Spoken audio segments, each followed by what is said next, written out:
Hello दोस्तों, स्वागत है आपका हमारे YouTube channel GS by Manish उत्तम में। तो देखिए, चर्चा चल रही थी। आज नया टॉपिक है प्रधानमंत्री और उसकी मंत्रिपरिषद। तो देखिए, प्रधानमंत्री की चर्चा यदि की जाए तो आप लोगों को पता है कि जब भारत में ब्रिटिश शासन सत्ता थी तो सर्वप्रथम जो है ये क्वेश्चन आ जाए कि 1857 की क्रांति के समय कौन ब्रिटेन के प्रधानमंत्री थे, तो क्या आंसर होगा?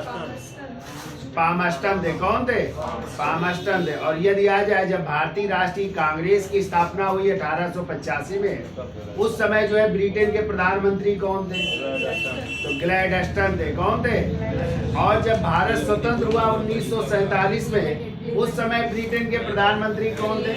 क्लीमेंट एटली थे। तो ये ब्रिटिश कालीन प्रधानमंत्री थे। यदि हम भारत के प्रधानमंत्रियों की बात की जाए तो सर्वप्रथम जो है भारत के प्रथम प्रधानमंत्री कौन बने थे? पंडित जवाहरलाल नेहरू। और वर्तमान में कौन है? तो नरेंद्र दामोदर दास मोदी जी जो है इस समय वर्तमान में भारत के प्रधानमंत्री हैं। ठीक है, तो चर्चा कर लेते हैं प्रधानमंत्री और उनकी मंत्रिपरिषद।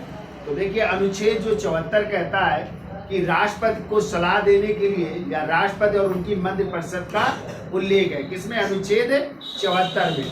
फिर अनुच्छेद 74 का जो फर्स्ट है उसमें कहा गया है कि राष्ट्रपति को सलाह देने के लिए क्या होगी? एक मंत्रिपरिषद होगी और उसी मंत्रिपरिषद के परामर्श से राष्ट्रपति कार्य करेंगे। ठीक है, अब आप हमें बताइए क्वेश्चन, क्या राष्ट्रपति मंत्रिपरिषद की सलाह को मान सकते हैं कि पुनर्विचार के लिए वापस कर सकते हैं? तो ध्यान रखिएगा, वर्तमान में जो है राष्ट्रपति मंत्रिपरिषद की सलाह को एक बार क्या कर सकते हैं? पुनर्विचार के लिए वापस कर सकते हैं। और ये किस संशोधन द्वारा किया गया? तो 44वें संविधान संशोधन 1978 द्वारा किया गया। और यदि क्वेश्चन आ जाए कि किस संविधान संशोधन द्वारा राष्ट्रपति को मंत्रिपरिषद की सलाह को मानना बाध्य कर दिया गया था, तो वो था 42वें संविधान संशोधन 1976। जब इंदिरा गांधी जी की सरकार थी तो उन्होंने मंत्रिपरिषद की सलाह को मानना बाध्य कर दिया था। किसके लिए? राष्ट्रपति के लिए। लेकिन जैसे ही जनता पार्टी की सरकार बनी तो वो नया एक संशोधन लाए। कौन सा? 44वां संविधान संशोधन। तो उसके द्वारा क्या कर दिया गया कि राष्ट्रपति अब मंत्रिपरिषद की सलाह को एक बार क्या कर सकते हैं? पुनर्विचार के लिए वापस कर सकते हैं। ठीक है, अब देखिए, भारतीय संविधान में जो है जो कैबिनेट या मंत्रिमंडल शब्द है उसका उल्लेख केवल एक जगह है। कहाँ पे? अनुच्छेद 352 के थर्ड में। ध्यान रखिएगा, केवल एक जगह कैबिनेट शब्द का उल्लेख है, यानी कैबिनेट का मतलब होता है मंत्रिमंडल। शब्द का उल्लेख किस जगह है? अनुच्छेद 352 के थर्ड में। और इसको भी जोड़ा गया है 44वें संविधान संशोधन 1978 द्वारा। बाकी हर जगह जो है किस शब्द का उल्लेख है? मंत्रिपरिषद शब्द का उल्लेख है। किस शब्द का? और मंत्रिपरिषद देखो किससे मिल करके बनती है। तो मंत्रिपरिषद में जो है एक तो होते हैं कैबिनेट मंत्री, दूसरे होते हैं राज्य मंत्री, और इसी राज्य मंत्री के अंतर्गत होते स्वतंत्र प्रभार के भी मंत्री होते हैं, और तीसरे नंबर पे होते उप मंत्री। लेकिन उप मंत्री के पद को अब क्या कर दिया गया है? समाप्त कर दिया गया है।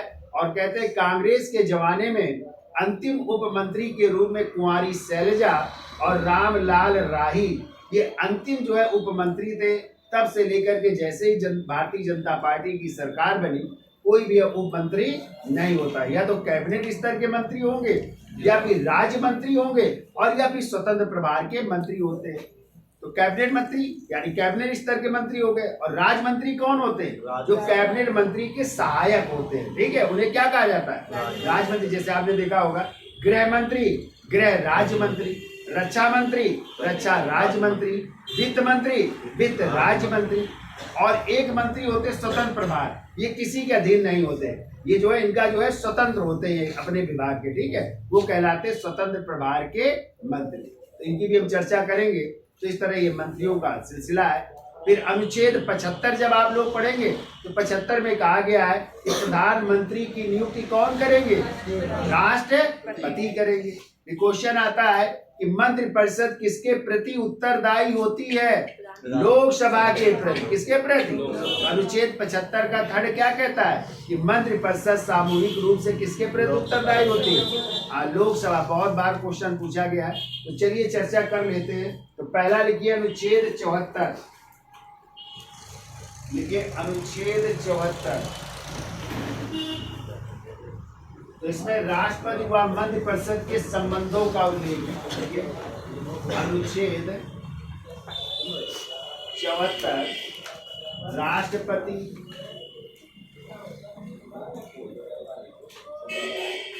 व प्रधानमंत्री,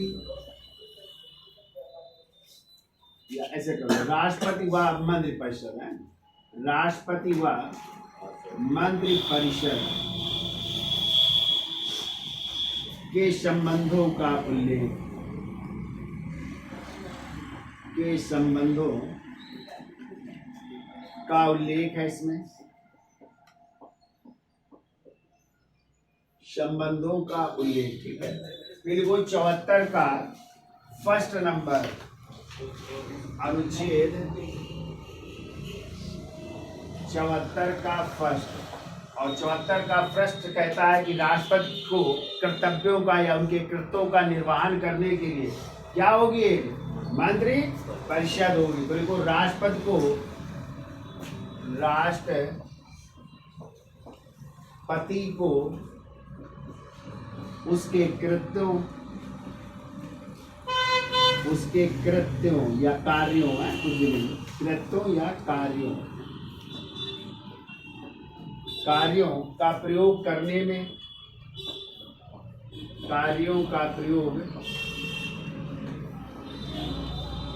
करने में सहायता व सलाह देने के लिए, करने में सहायता व सलाह देने के लिए, सलाह देने के लिए एक मंत्रिपरिषद होगी, एक मंत्रिपरिषद होगी, ठीक है, जिसका प्रमुख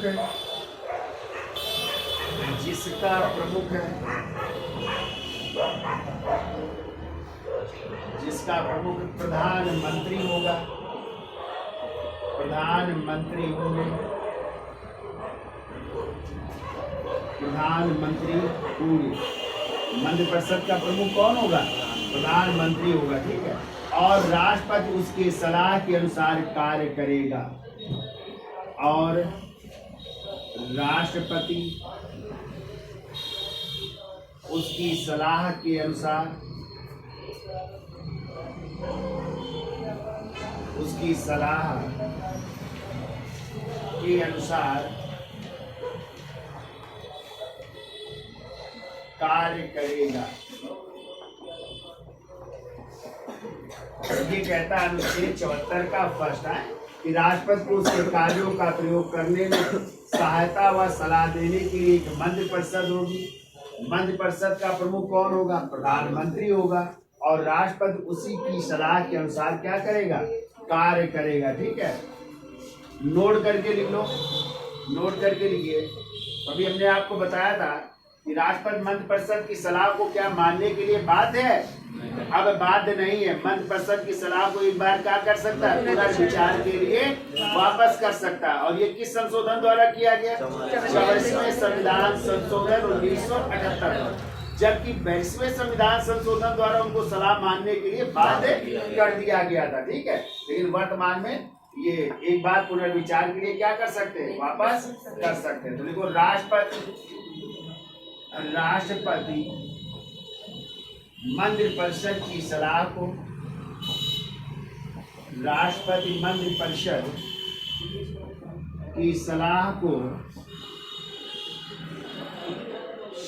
को एक बार पुनर्विचार के लिए, एक बार पुनर्विचार के लिए एक बार पुनर्विचार के लिए लौटा सकता है, पुनर्विचार के लिए लौटा सकते हैं, लौटा सकते हैं। और इसको किस संशोधन द्वारा किया गया तो लिख लो 44वें संविधान संशोधन, 44वें संविधान संशोधन 1978 द्वारा ये किया गया है, ठीक है। और इस समय किसकी सरकार थी? जनता पार्टी की, ठीक है। लेकिन ध्यान रखिएगा, यदि दोबारा मंत्रिपरिषद उसको पुनः पास करके फिर भेजेगी तो इस बार सलाह मानना पड़ेगा, यानी दोबारा उनको सलाह मानना पड़ेगा। लेकिन एक बार वो मंत्रिपरिषद की सलाह को वापस कर सकते हैं, पुनर्विचार के लिए वापस भेज सकते हैं। लेकिन दोबारा यदि मंत्रिपरिषद भेजती उनको सलाह तो फिर दोबारा मानना पड़ेगा, ये भी ध्यान रखिएगा। ये कौन लिख लो नोट करके, वो भी लिख लो कि 22वें संविधान संशोधन द्वारा लिख लीजिए। एक तो ये हो गया, दूसरा लिख लो 22वें संविधान संशोधन। कभी आ भी सकता है कि किस संशोधन द्वारा राष्ट्रपति को मंत्रिपरिषद की सलाह मानने के लिए क्या कर दिया गया था? बाध्य कर दिया गया था। देखो 22वें संविधान संशोधन कब आया था? 1976 द्वारा। 22वें संविधान संशोधन 1976 द्वारा यह प्रावधान था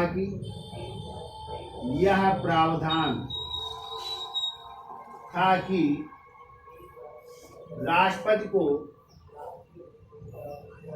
राष्ट्रपति को मंत्रिपरिषद का परामर्श मानना बाध्य था। राष्ट्रपति को मंत्रिपरिषद का परामर्श मानना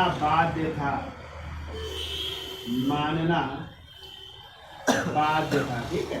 पहले बाध्य था, इंदिरा गांधी जी की सरकार थी और उन्होंने ये संशोधन लाए थे कि राष्ट्रपति को मंत्रिपरिषद की सलाह मानना क्या करना पड़ेगा? मानना ही पड़ेगा, बाध्य है, ठीक है। लेकिन जनता पार्टी की सरकार ने कहा नहीं, राष्ट्रपति मंत्रिपरिषद की सलाह को क्या कर सकते हैं? एक बार पुनर्विचार के लिए वापस कर सकते हैं, ठीक है। अब लिखो अनुच्छेद 74 का 2, अनुच्छेद 74 का 2 नंबर। तो इसमें कहा गया है कि मंत्रिपरिषद ने राष्ट्रपति को क्या और क्यों सलाह दी है, ठीक है। कि मंत्रिपरिषद ने राष्ट्रपति को क्यों और क्या सलाह दी है, इसकी जांच किसी न्यायालय द्वारा नहीं की जाएगी। तो लिखिए मंत्रिपरिषद ने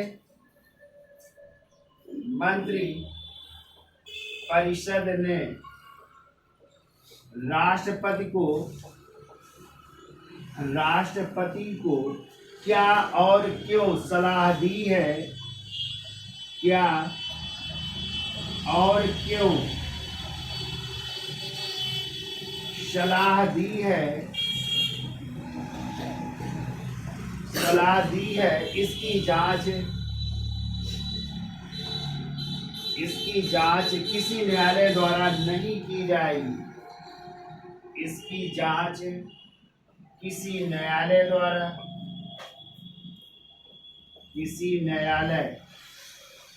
द्वारा नहीं की जाएगी,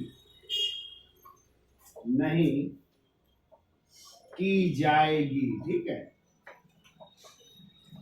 कोई न्यायालय इसकी जांच नहीं करेगा कि मंत्रिपरिषद ने राष्ट्रपति को क्या और क्यों सलाह दी है, कोई भी जांच नहीं होगी, ठीक है। लेकिन किस आधार पर सलाह दिया है, अगला जोड़ लो, लेकिन किस आधार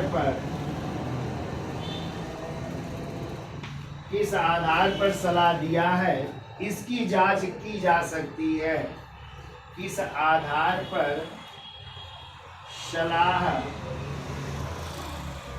दिया है, इसकी जांच की जा सकती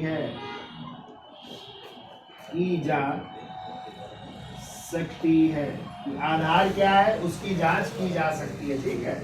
और यदि आधार असंवैधानिक होगा, आगे जोड़ो, और यदि आधार असंवैधानिक असंवैधानिक होगा तो यदि आधार असंवैधानिक होगा तो न्यायालय उसे अवैध घोषित कर सकता है। यदि आधार असंवैधानिक होगा तो न्यायालय उसे अवैध घोषित कर सकता है। अवैध घोषित कर सकता है। ये बात की गई अनुच्छेद 74 के 2 में, ठीक है।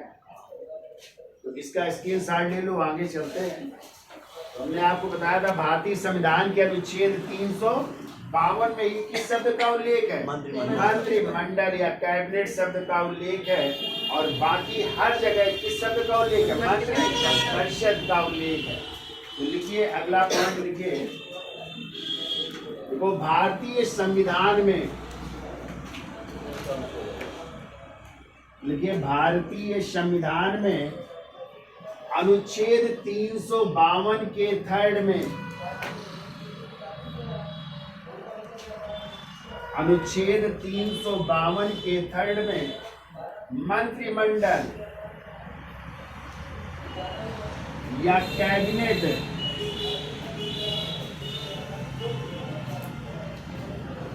शब्द का उल्लेख है। कैबिनेट शब्द का उल्लेख है। कैबिनेट शब्द का उल्लेख है जिसे इस संशोधन द्वारा जोड़ा गया है। देखो, जिसे 44वें संविधान संशोधन 1978 द्वारा जोड़ा गया है। अनुच्छेद 352 के 3 में किस शब्द का उल्लेख है? कैबिनेट शब्द का है। कैबिनेट या ऐसे कह सकते हैं मंत्रिमंडल शब्द का उल्लेख, शब्द का उल्लेख है। और इसे किस संशोधन द्वारा जोड़ा गया? तो लिख लीजिए, 44वें संविधान संशोधन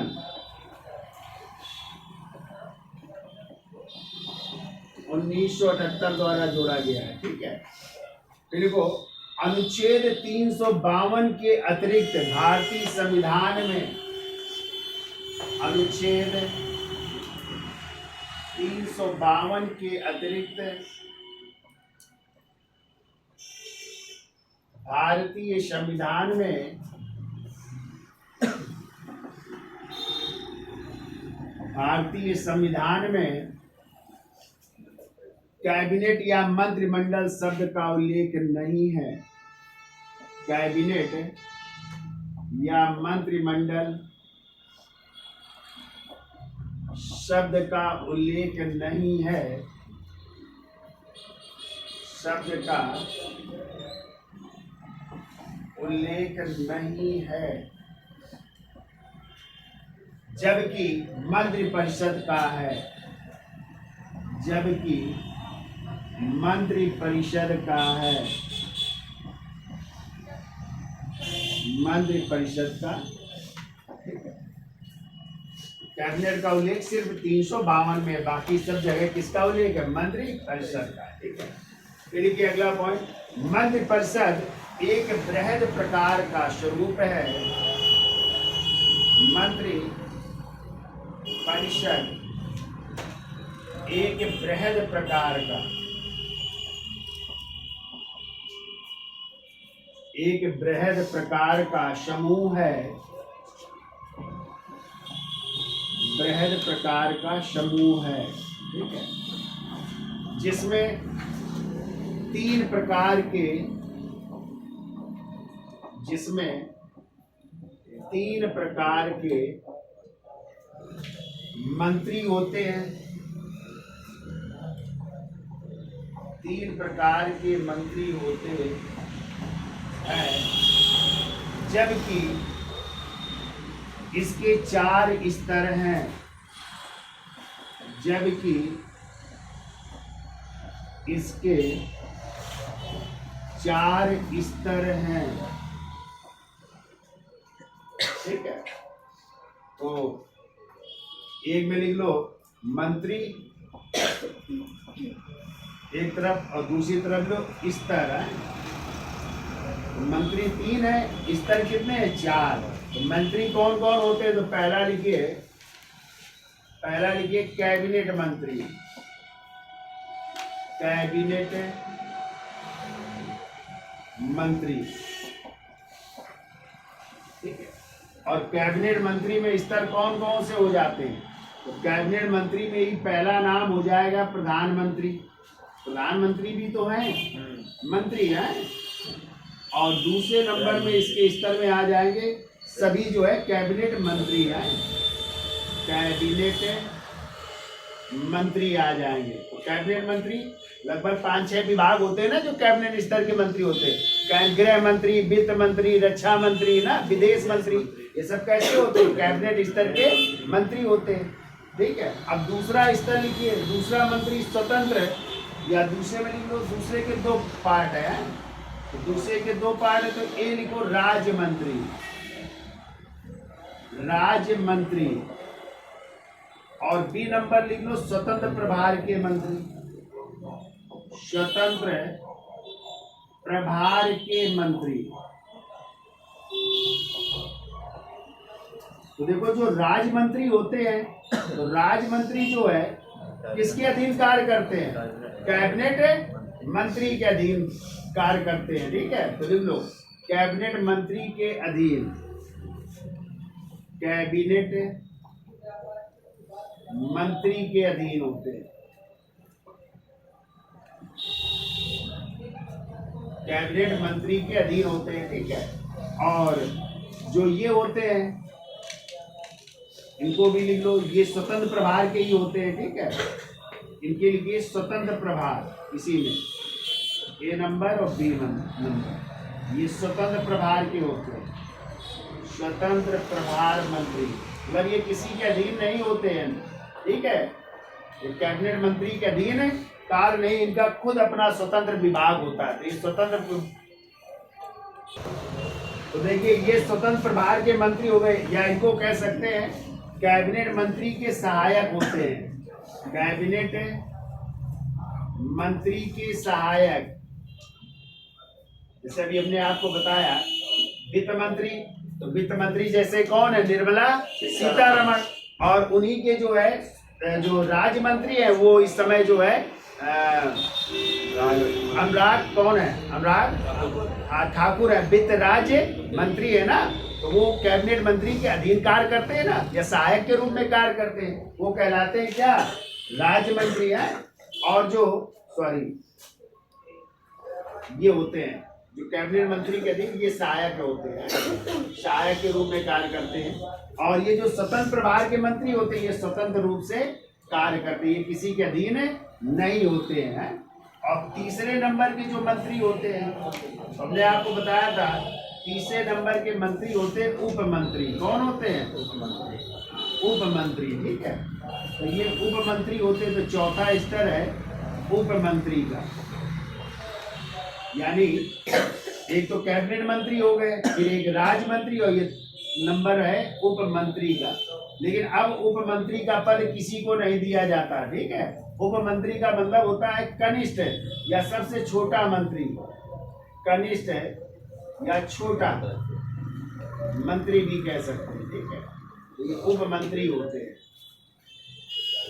तो वर्तमान में इनकी जो है नियुक्त नहीं की जा रही है। तो लिख लो 1996 में अंतिम बार, 1996 में अंतिम बार कुमारी शैलजा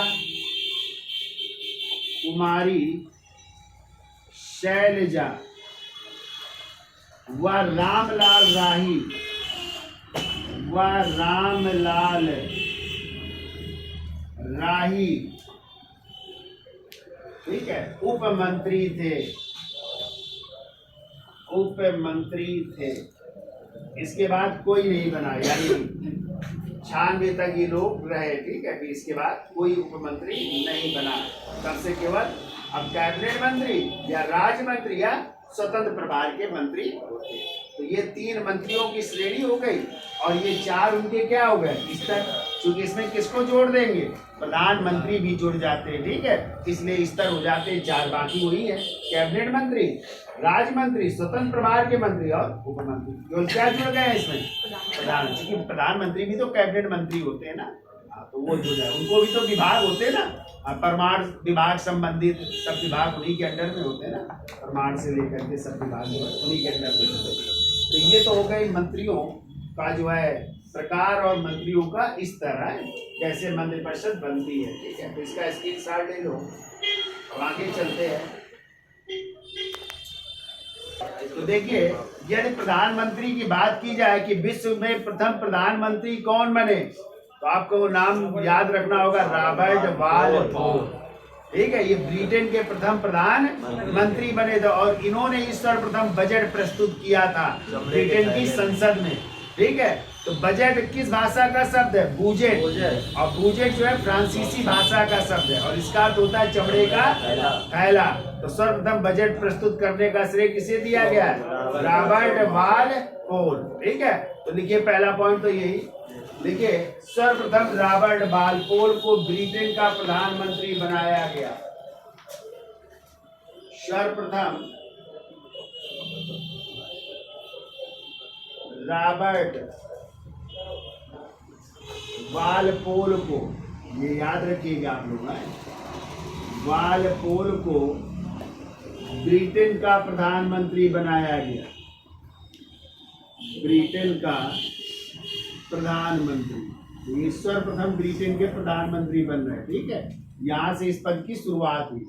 फिर यदि 18वीं शताब्दी में बात की जाए, 18वीं शताब्दी में ब्रिटेन के प्रधानमंत्री बने विलियम पिट, ये मतलब नाम इन लोगों का रहा, ठीक है। विलियम पिट ये 18वीं शताब्दी में प्रधानमंत्री बने। यदि 19वीं शताब्दी की बात की जाए, मतलब 19वीं शताब्दी के दशक में कौन फेमस प्रधानमंत्री रहे ब्रिटेन के, तो रहे बेंजामिन डिज़रायली, बेंजामिन डिज़रायली, जिन्होंने 1857 के विद्रोह को एक क्या कहा है, राष्ट्रीय विद्रोह कहा है ना, डिज़रायली। फिर अभी हमने बताया यदि आ जाए 1857 के विद्रोह के समय कौन थे, तो चौथा लिख लो, 1857 के विद्रोह के समय ब्रिटेन के प्रधानमंत्री हैं, तो क्या बताया था, पामस्टन, बहुत पूछा जाता है, तो पामस्टन थे, ठीक है। 1857 के विद्रोह के समय ब्रिटेन के प्रधानमंत्री। फिर ये 1885 में जब किसकी स्थापना हुई, भारतीय राष्ट्रीय कांग्रेस की, बहुत पूछा जाता है इस समय ब्रिटेन के प्रधानमंत्री कौन थे, तो भारतीय राष्ट्रीय कांग्रेस की स्थापना हो रही ना। तो इस समय ब्रिटेन के प्रधानमंत्री ग्लैडस्टन, कौन है, ग्लैडस्टन है, याद रखिएगा ग्लैडस्टन। और वायसराय कौन थे इस समय, लॉर्ड डफरिन थे। जब भारत में जो है कांग्रेस की स्थापना हुई थी तो लॉर्ड डफरिन भारत के क्या थे, वायसराय थे। फिर यदि आ जाए द्वितीय जब विश्व युद्ध हुआ, तो द्वितीय विश्व युद्ध कब हुआ था, 1939 से कब तक, 45 तक द्वितीय विश्व युद्ध। और द्वितीय विश्व युद्ध के समय ब्रिटेन के प्रधानमंत्री थे विंस्टन चर्चिल, कौन थे, तो ये भी फेमस प्रधानमंत्री हैं, विंस्टन चर्चिल। और जब पूछा जाए भारत की स्वतंत्रता के समय, यानी 1947 में भारत की स्वतंत्रता के समय कौन थे, लेबर पार्टी से थे, क्लीमेंट एटली साहब थे, क्लीमेंट एटली। ये ब्रिटेन के प्रधानमंत्री थे। ठीक है, तो ये क्वेश्चन कई बार पूछे गए हैं, तो इनको लिख लीजिएगा। तो प्रथम प्रधानमंत्री रॉबर्ट बालफोर 18वीं शताब्दी में, फेमस प्रधानमंत्री विलियम पिट 19वीं में, बेंजामिन डिज़रायली 1857 के विद्रोह के समय, पामस्टन भारतीय राष्ट्रीय कांग्रेस की स्थापना के समय 1885 में ग्लैडस्टन थे, द्वितीय विश्व युद्ध के दौरान विंस्टन चर्चिल थे, और जब भारत स्वतंत्र हुआ उस समय कौन थे ब्रिटेन के प्रधानमंत्री? क्लीमेंट एटली थे। ठीक है, अब हेडिंग डाल लीजिए प्रधानमंत्री, हेडिंग डालिए प्रधानमंत्री, इसका स्क्रीनशॉट ले लो। लिख गया? हेडिंग डालिए प्रधानमंत्री, तो लिखिए अनुच्छेद 75 का फर्स्ट, अनुच्छेद 75 का फर्स्ट, अनुच्छेद जो 75 है उसका फर्स्ट कहता है कि प्रधानमंत्री की नियुक्ति कौन करेगा? राष्ट्रपति करेगा, तथा अन्य मंत्रियों की नियुक्ति राष्ट्रपति किसकी सलाह से? प्रधानमंत्री की सलाह से करेगा। ये कहा गया है 75 के फर्स्ट में। तो लिखिए, देखो प्रधानमंत्री की नियुक्ति, प्रधानमंत्री की नियुक्ति प्रधानमंत्री की नियुक्ति राष्ट्रपति करेगा, राष्ट्रपति करेगा। ठीक है, तथा अन्य मंत्रियों की नियुक्ति, आगे जोड़ो, तथा अन्य मंत्रियों की नियुक्ति, अन्य मंत्रियों की नियुक्ति राष्ट्रपति, अन्य मंत्रियों की नियुक्ति राष्ट्रपति प्रधानमंत्री की सलाह से करेगा, प्रधानमंत्री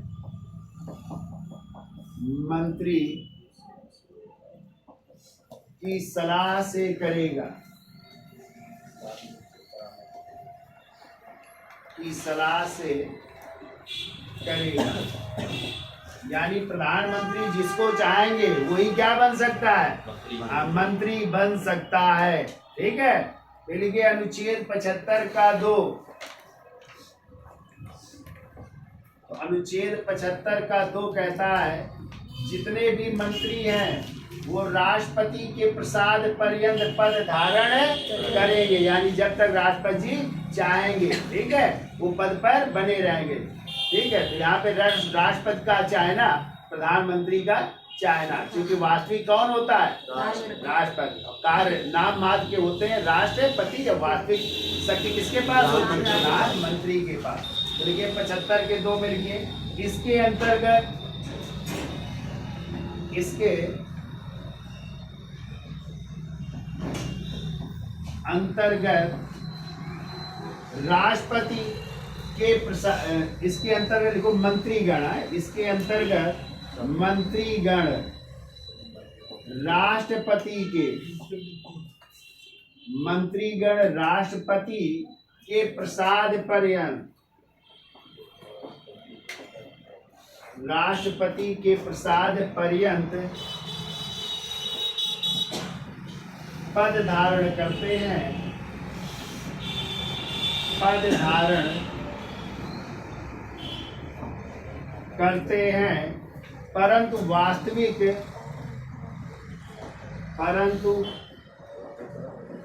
वास्तविक या सैद्धांतिक रूप से, वास्तविक या सैद्धांतिक रूप से, वास्तविक व सैद्धांतिक रूप से मंत्रियों की नियुक्ति, मंत्रियों की नियुक्ति, मंत्रियों की नियुक्ति व बर्खास्त, दोनों लिख लो है। तो नियुक्ति का भी अधिकार है और बर्खास्त करने का भी अधिकार प्रधानमंत्री की सलाह पर होती है। नियुक्ति व बर्खास्त प्रधानमंत्री की सलाह पर, प्रधानमंत्री की सलाह पर होती है।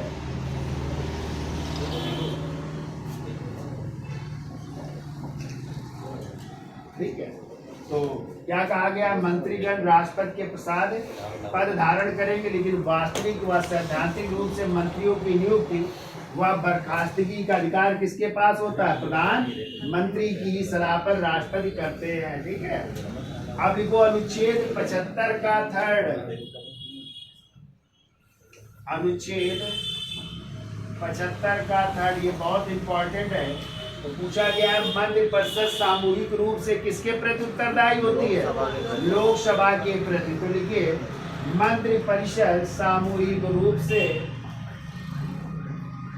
मंत्रिपरिषद सामूहिक रूप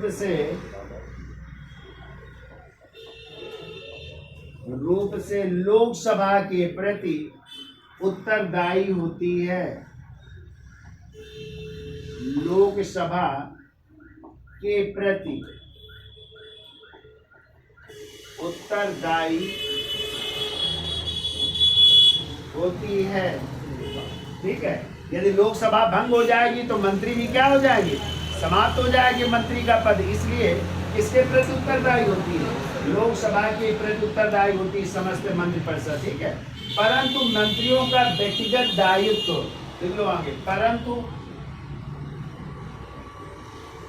मंत्रियों का व्यक्तिगत दायित्व, व्यक्तिगत दायित्व प्रधानमंत्री के प्रति होता है। प्रधानमंत्री के प्रति होता है। ठीक है, कहते हैं यदि लोकसभा में किसी मंत्री के विरुद्ध निंदा प्रस्ताव आ जाता है, ठीक है, तो ऐसी स्थिति में समूची मंत्रिपरिषद को क्या करना पड़ेगा? त्याग पत्र देना पड़ता है। ठीक है, अब लिखो अनुच्छेद 75 का 4 नंबर, अनुच्छेद 75 का 4 या चौथा नंबर, इसमें कहा गया मंत्रियों को पद एवं किसकी? गोपनीयता की शपथ कौन दिलाएंगे? राष्ट्रपति दिलाते हैं। तो लिखिए मंत्रियों को पद एवं गोपनीयता की शपथ, मंत्रियों को पद एवं गोपनीयता की शपथ। तो गोपनीयता की शपथ लेते हैं ना, किसी भी बात को क्या रखेंगे हम? गोपनीय रखेंगे। गोपनीयता की शपथ राष्ट्रपति द्वारा दिलाई जाती है, राष्ट्रपति द्वारा दिलाई जाती है। ठीक है, अब यदि आ जाए मंत्रियों की शपथ का प्रारूप कहाँ पे है? तो अनुसूची 3 में। तो लिख लो मंत्रियों की शपथ का प्रारूप, मंत्रियों की शपथ का प्रारूप, प्रारूप किस अनुसूची में है? अनुसूची 3 में है। ठीक है, सब लोगों का ज्यादातर शपथ का प्रारूप किसमें? अनुसूची 3 में। केवल 3 व्यक्तियों को छोड़कर, एक भारत के राष्ट्रपति, एक उपराष्ट्रपति और एक राज्यपाल। तो बताइए राष्ट्रपति की शपथ का प्रारूप किस अनुच्छेद में? अनुच्छेद 60 में। और उपराष्ट्रपति की शपथ का प्रारूप 69 में। और यदि आ जाए राज्यपाल की शपथ का प्रारूप तो 159 में। किसमें? हाँ, तो इन 3 लोगों की शपथ का प्रारूप अनुच्छेदों में है, बाकी सबकी शपथ का प्रारूप अनुसूची किसमें है?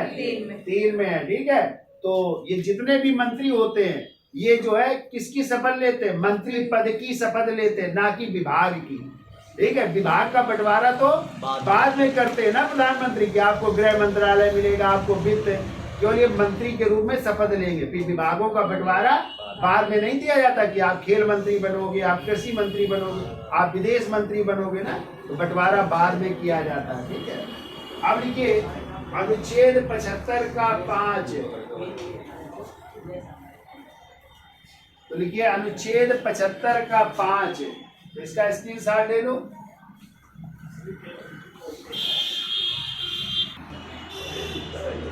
अगला पॉइंट लिखिए अनुच्छेद 75 का 5, तो देखिए 75 का 5 कहता है कोई भी व्यक्ति मंत्री बन सकता है, ठीक है, लेकिन उसे 6 माह के अंदर संसद के किसी भी सदन का क्या बनना पड़ेगा, सदस्य बनना पड़ेगा।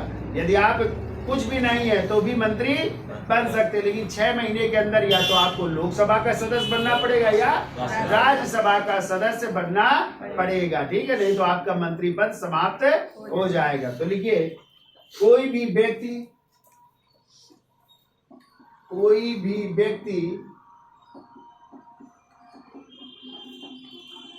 मंत्री पद पर नियुक्त किया जा सकता है, मंत्री पद पर नियुक्त किया जा सकता है, नियुक्त किया जा सकता है, परंतु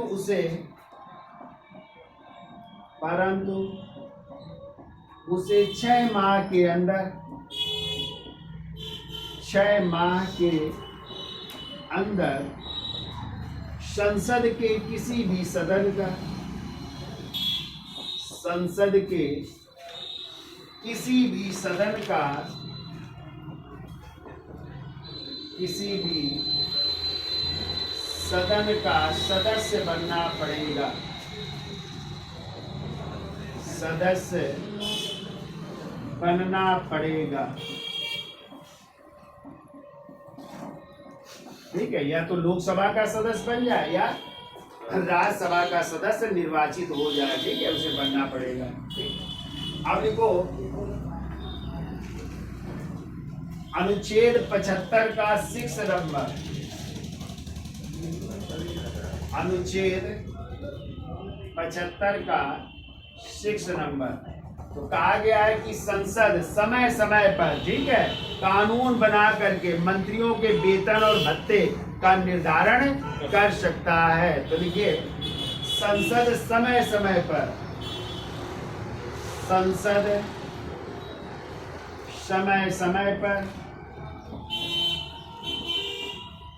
समय समय पर कानून बनाकर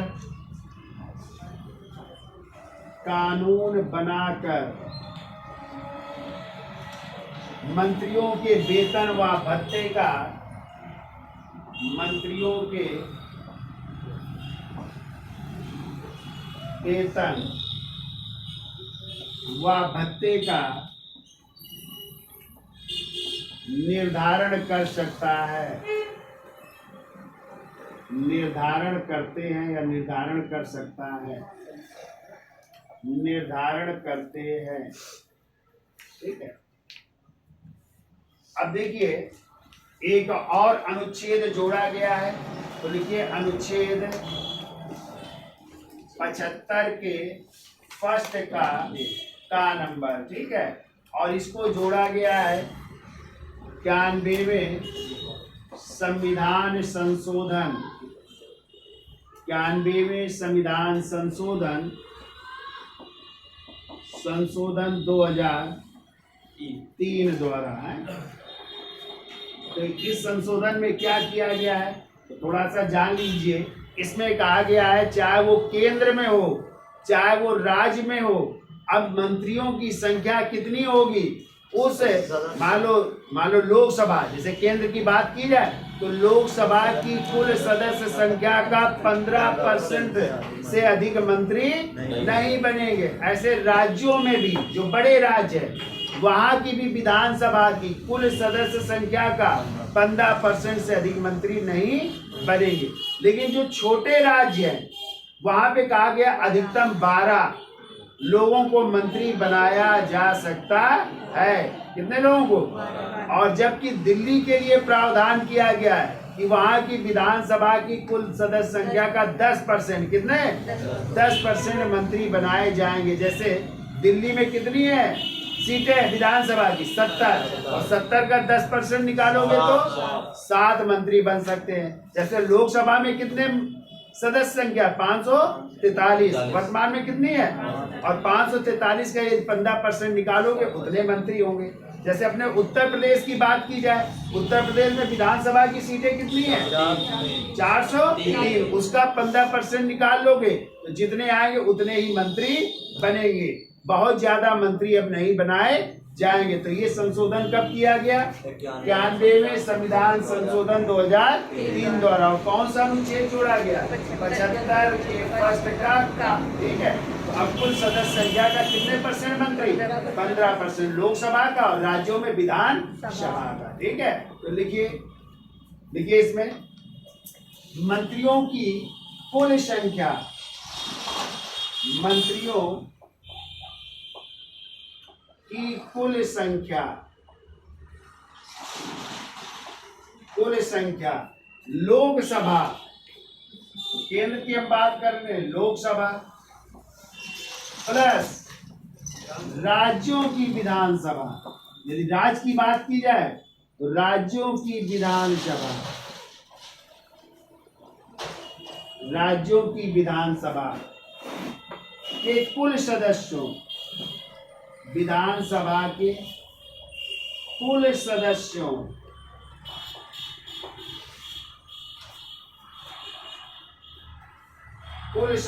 का 15%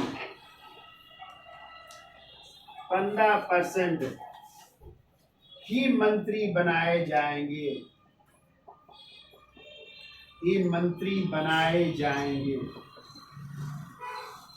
बनाए जाएं। ठीक है, चाहे वो लोकसभा की बात हो चाहे राज्यों में विधानसभा की कुल सदस्य संख्या का कितने %? 15% मंत्री बनाए जाएंगे। ठीक है, तो जैसे लोकसभा की यदि बात करें तो लोकसभा में कितनी सीटें? 543, 543 गुणते 15/100 कितने आ जाएंगे? निकालो जरा। लगभग 82-83 के समथिंग आएंगे शायद।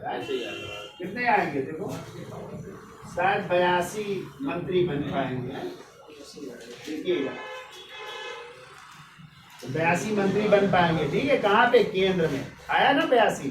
अब इतने मंत्री बनेंगे। ठीक है,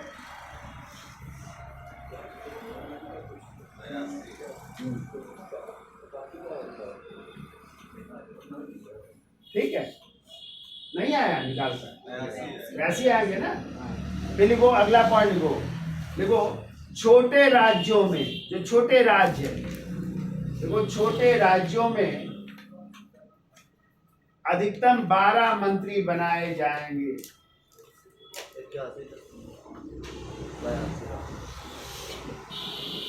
छोटे राज्यों में अधिकतम 12 मंत्री बनाए जाएंगे।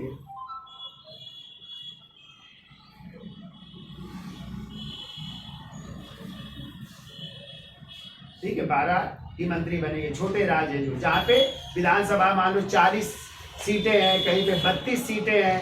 ठीक है, अब वहां का यदि 15% निकालोगे तो बहुत कम हो जाएंगे, 4-5। तो वहां पे कहा गया अधिकतम कितने?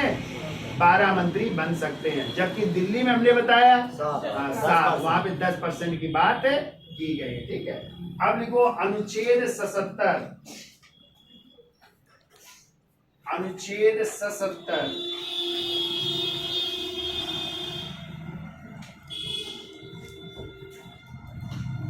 लिखिए इसमें राष्ट्रपति मंत्रियों के बीच विभागों के, राष्ट्रपति मंत्रियों के बीच,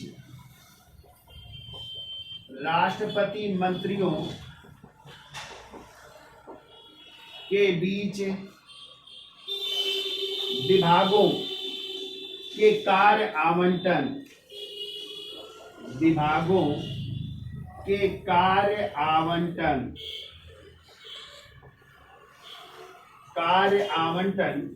के नियम बनाते हैं, कार्य आवंटन के नियम बनाते हैं, ठीक है। जबकि विभागों का बंटवारा, जबकि विभागों का बंटवारा कौन करेगा?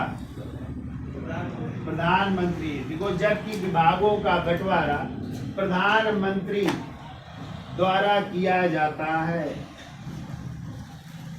विभागों का बंटवारा प्रधानमंत्री द्वारा किया जाता है, ठीक है। तो केवल राष्ट्रपति मंत्रियों के विभागों का कार्य आवंटन के नियम बताएंगे, जबकि बंटवारा विभागों का कौन करेगा? प्रधानमंत्री। की आप रक्षा मंत्री बनोगे, आप गृह मंत्री, आप वित्त मंत्री, आप विदेश मंत्री, तो ये करते हैं, ठीक है। अब अंतिम लिख लो, ठीक है। अनुच्छेद 78,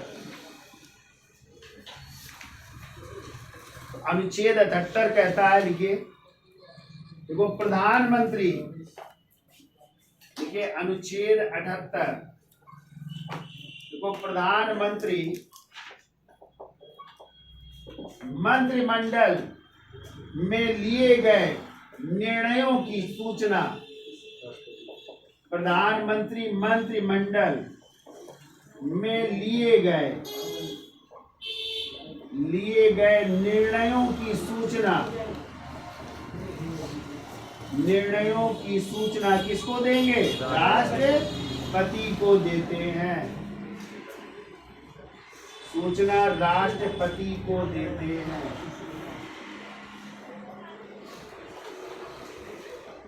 निर्णयों की सूचना राष्ट्रपति को देते हैं, ठीक है। और अंतिम लिख लो, अनुच्छेद 88, अनुच्छेद 88, देखो 88 क्या कहता है?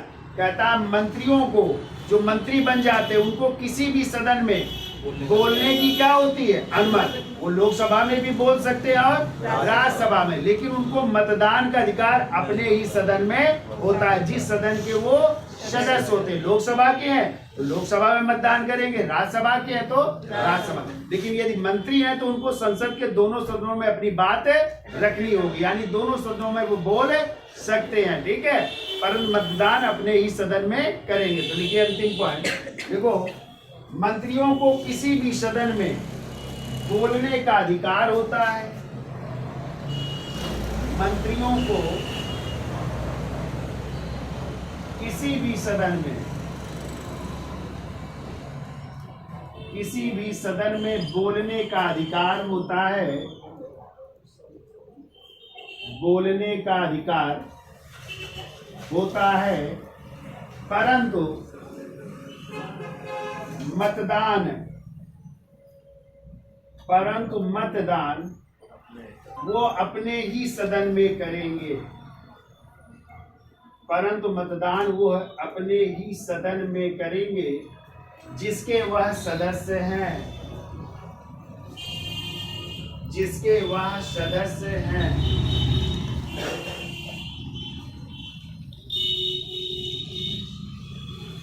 जिसके वह सदस्य हैं, ठीक है। अब देखिए, प्रधानमंत्री किस सदन का नेता होता है? लोकसभा का क्या होता है? नेता होता है। लेकिन आपने देखा होगा कभी कभी ज्यादातर तो प्रधानमंत्री जो है लोकसभा का चुनाव जीत करके ही प्रधानमंत्री बने, लेकिन कुछ प्रधानमंत्री अपवाद भी हैं जो राज्यसभा का सदस्य रहते हुए क्या बने? प्रधानमंत्री। जैसे आपकी इंदिरा गांधी भी क्या रहे? राज्यसभा की सदस्य भी रहे और प्रधानमंत्री। मनमोहन सिंह जो लगातार 10 साल प्रधानमंत्री रहे, वो भी किस सदन के सदस्य थे? राज्यसभा के सदस्य रहते हुए क्या बने? प्रधानमंत्री बने। ऐसे इंद्र कुमार गुजराल भी राज्यसभा के सदस्य रहे, प्रधानमंत्री रहे। ऐसे एच.डी. देवगौड़ा भी राज्यसभा के सदस्य रहते हुए क्या बने? प्रधानमंत्री बने, ठीक है। तो कुछ ये अपवाद है जो कि राज्यसभा का सदस्य भी रहे और क्या बने? प्रधानमंत्री। लेकिन ज्यादातर जो है प्रधानमंत्री किस सदन से हुए हैं? लोकसभा का सदस्य चुन करके गए और क्या बने? प्रधानमंत्री बने। ठीक है। और प्रधानमंत्री हमेशा जो लोकसभा में जिस दल का बहुमत होता है उसी दल का जो है प्रधानमंत्री बनता है। जैसे इस समय भाजपा का लोकसभा में क्या है? बहुमत है। तो भाजपा से ही कौन प्रधानमंत्री है? मोदी जी। ठीक है। तो हमेशा बहुमत प्राप्त दल का नेता ही क्या बनता है? प्रधानमंत्री बनता है। अब हम नेक्स्ट टर्म में जो है प्रधानमंत्री और उनके कार्यकालों की चर्चा करेंगे, तो नेक्स्ट टर्म में करते हैं। ठीक है। तो वीडियो अच्छा लगा हो तो लाइक कर दीजिए, शेयर कर दीजिए और देखते भी रहिए। धन्यवाद।